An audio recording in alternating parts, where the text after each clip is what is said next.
When Life Gives You OJ by Erica S. Pearl. It's a very good book.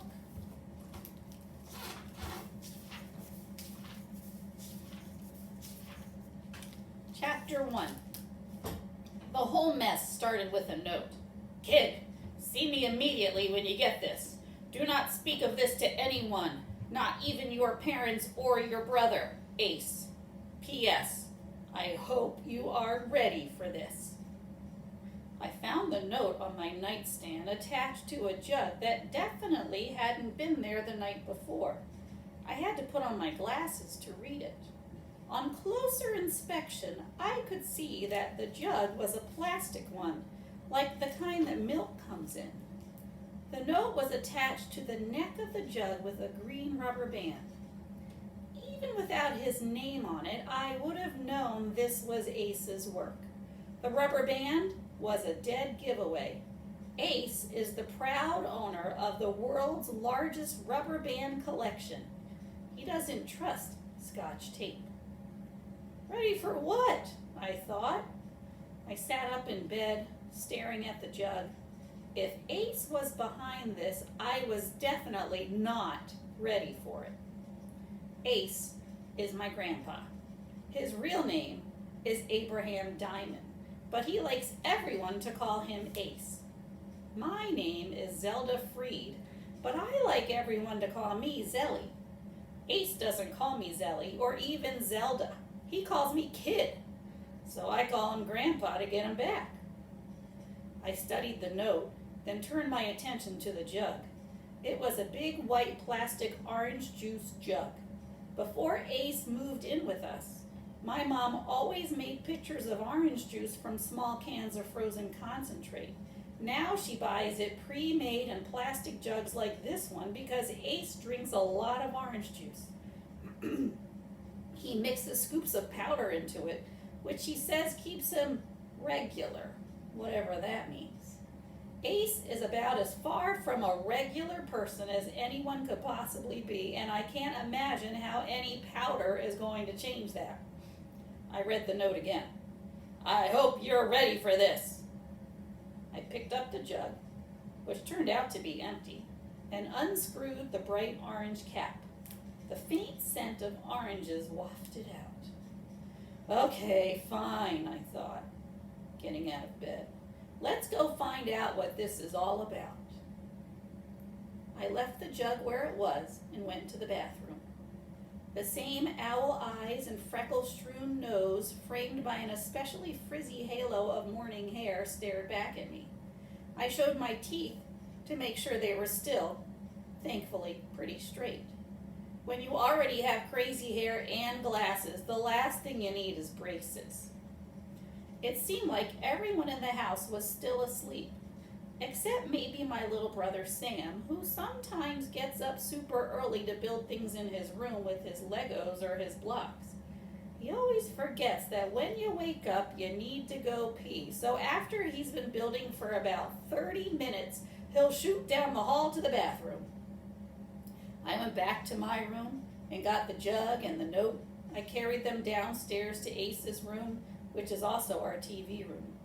Having the TV there makes my mom super happy because Sam and I watch a lot less TV than we did a few months ago when we lived in Brooklyn and the TV was in our living room.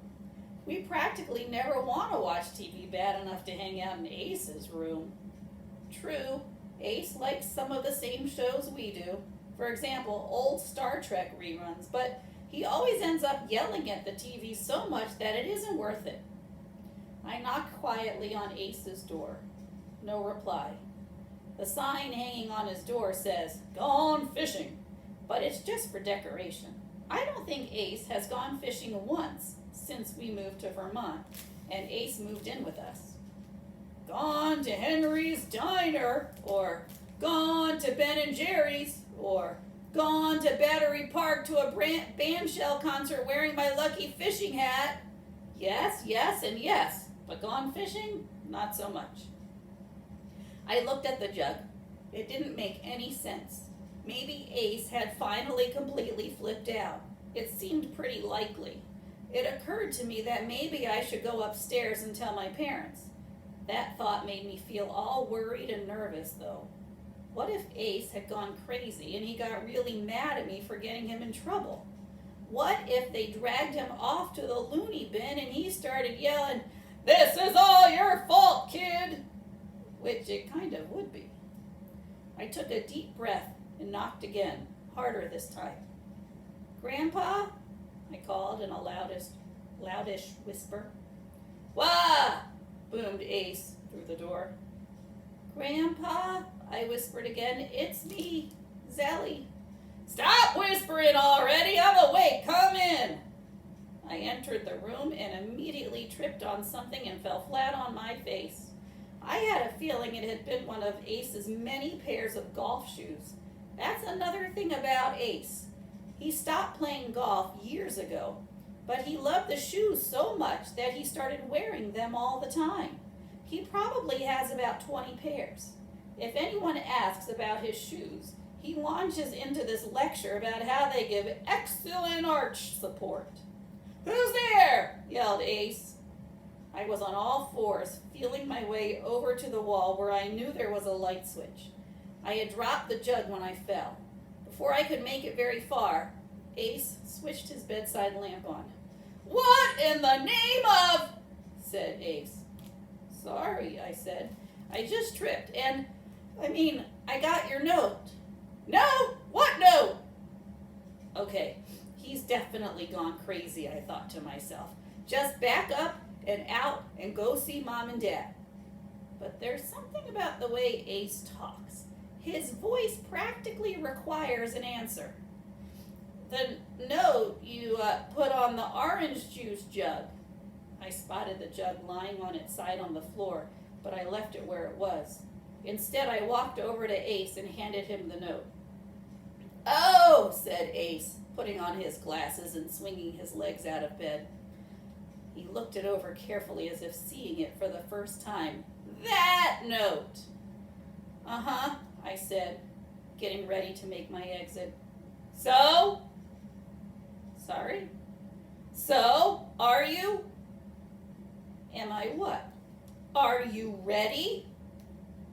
"Ready for what?" Ace looked exasperated with me. "Do you wash your ears with chopped liver? Ready to get a dog, for crying out loud!"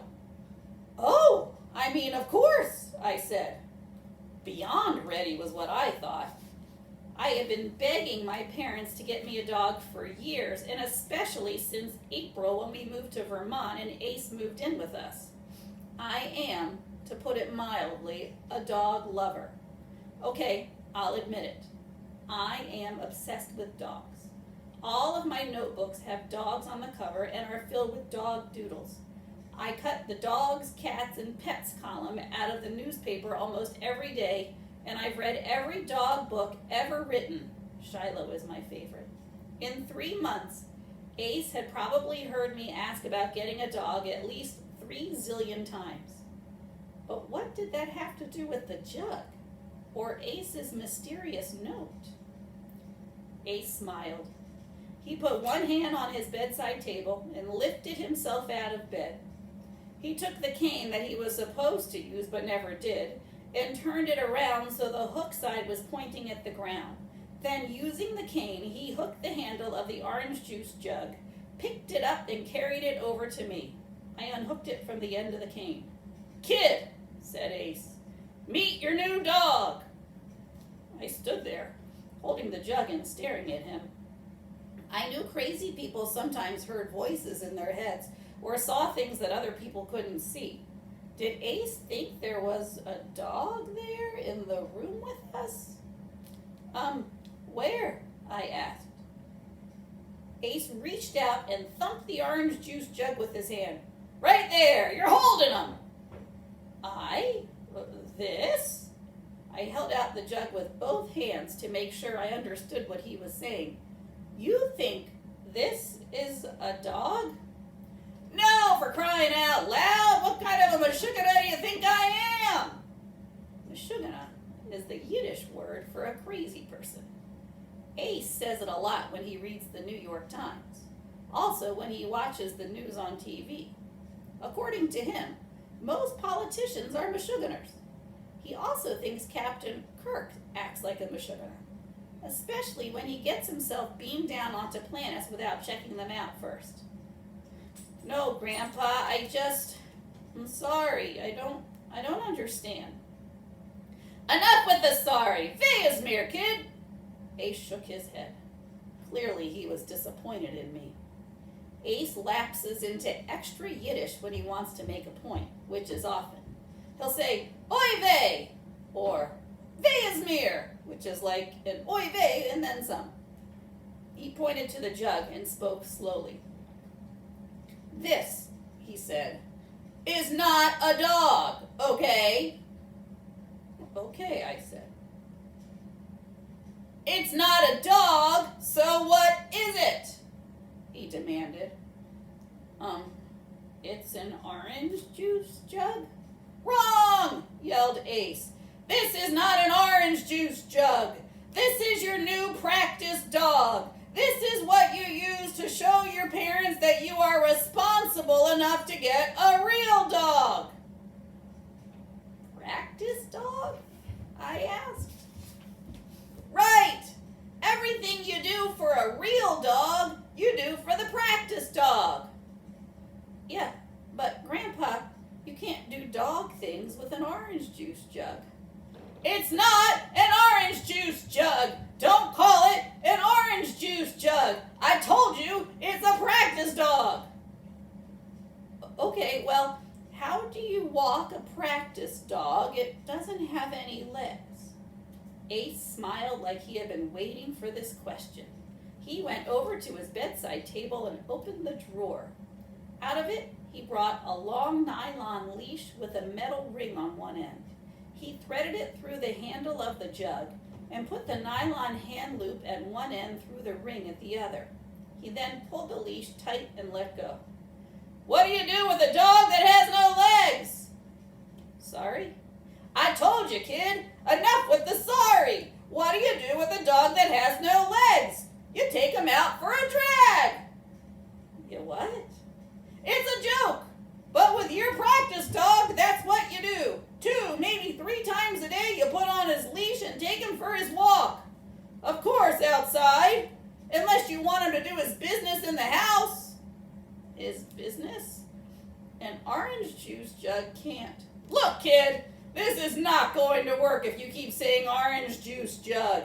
Practice dog. A practice dog can't go to the bathroom.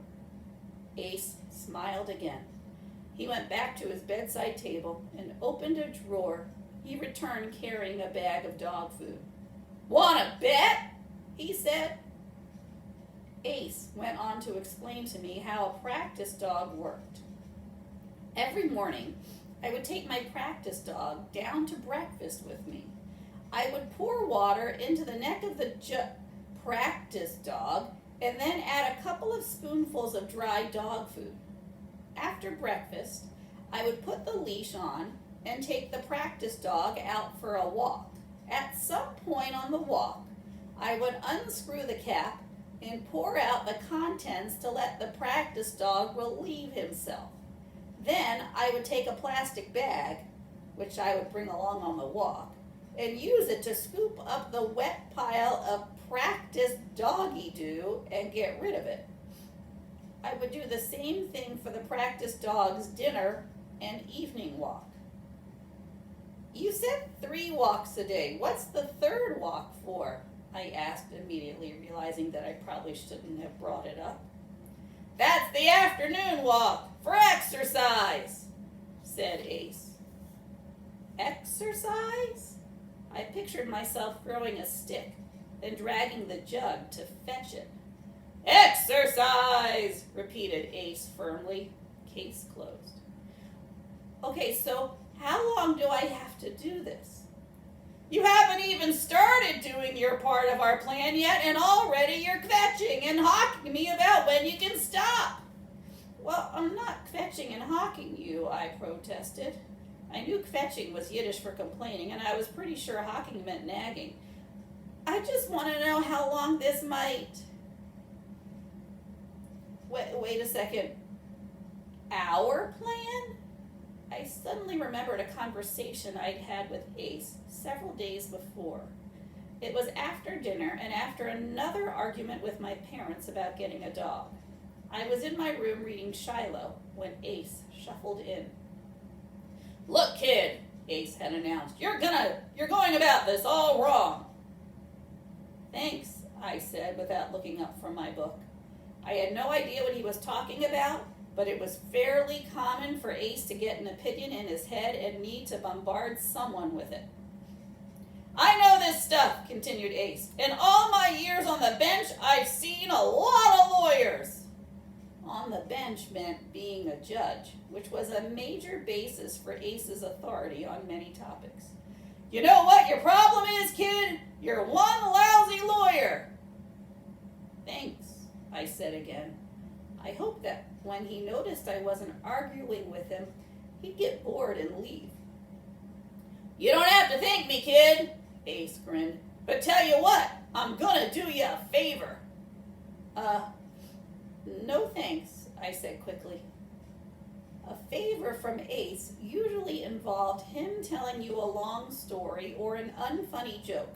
I wasn't in the mood for either one. "You want a dog?" "What?" I put my book down. "Do you want a dog?" "Yes." "So you want a dog? You listen to me. I have a plan to get you a dog." Ace looked pretty crazy all of a sudden. Crazier than usual. His caterpillar eyebrows were all tufted up and his eyes were kind of twitching with excitement. "Grandpa, look.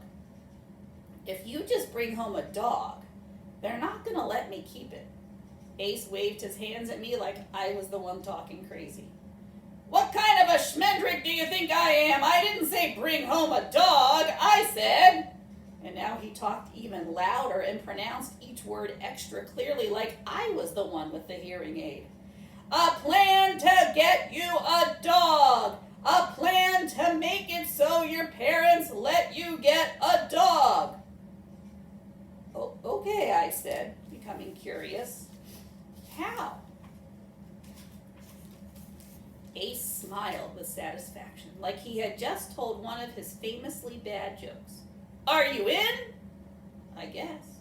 "Oh no, you can't guess. If you're in, you're in. You gotta do what I say to do when I say to do it. Even if you don't want to, you gotta stick with the plan as long as it takes, no matter what. So don't say you're in if you're not in. It's all or nothing, kid." Okay. "Okay, what?" "Okay, I'm in." Ace clapped his hands together once, loudly. Then he held out his right hand to me like a businessman. I shook it and was surprised at how strong his grip was beneath his loose, spotted old person skin. "So, what do I do?" I asked eagerly. "Butkus," said Ace. I frowned. "Nothing?" I asked. Was this some sort of a joke? "Zorg zit nicht." What? "Don't worry," he explained. "I'm not worried," I said. "It's just..." "So all right already, and all in good time, kid. To those who wait shall come all the riches of the world." And with that, he walked out, leaving me more confused than when he came in. To be fair, it felt like something momentous had just taken place. But the next morning, nothing. And the next. And the next. So I sort of forgot about it. Until now. Until the jug appeared. "She wants to know how long this might take," said Ace. "As long as it needs to, kid, and not 1 minute longer." I looked at Ace. I looked at the jug. I had a feeling this was going to take a long time.